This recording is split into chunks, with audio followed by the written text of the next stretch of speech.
बोला बोला गौरी पुत्र गणेश की जय हो जय हो जय हो जय हो जय हो जय हो जय हो जय हो जय हो जय हो।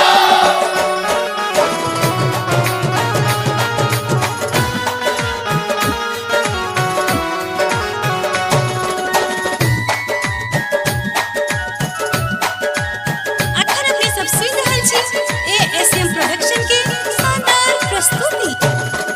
शरण लगाओ ने गजानन शरण लगाओ ने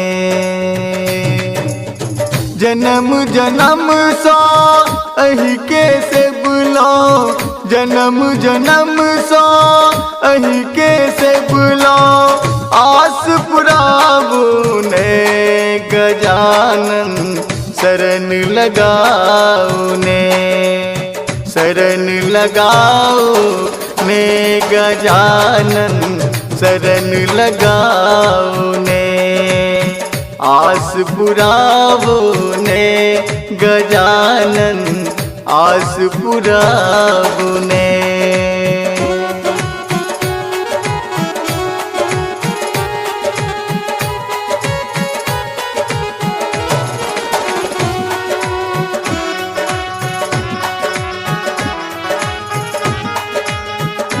अखन अपने सब सुन रहल छी एएसएम प्रोडक्शन के शानदार प्रस्तुति। गौरी पुत्र यो अहि कहाबै छे सब देव में पहिल पूजाए छे गौरी पुत्र यो अहाँ कहाबै छे सब देव में पहिल पूजाए छे मूषक वाहन लोक गजानंद मूषक वाहन लोक गजानंद अंगना पधारू ने गजानन भाग जगाबू ने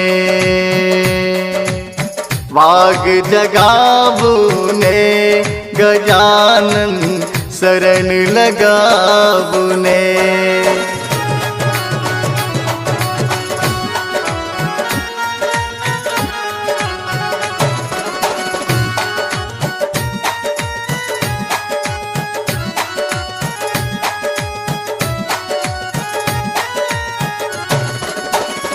अखन अपने सब सुन रहल छी एएसएम प्रोडक्शन के शानदार प्रस्तुति।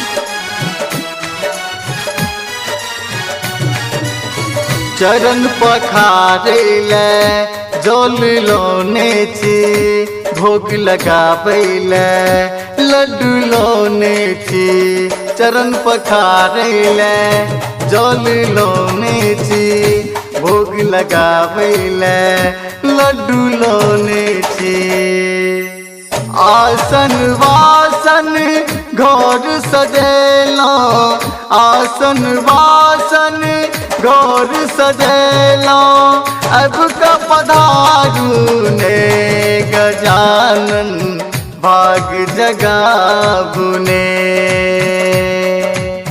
भाग जगाबू ने गजानन शरण लगाबू ने।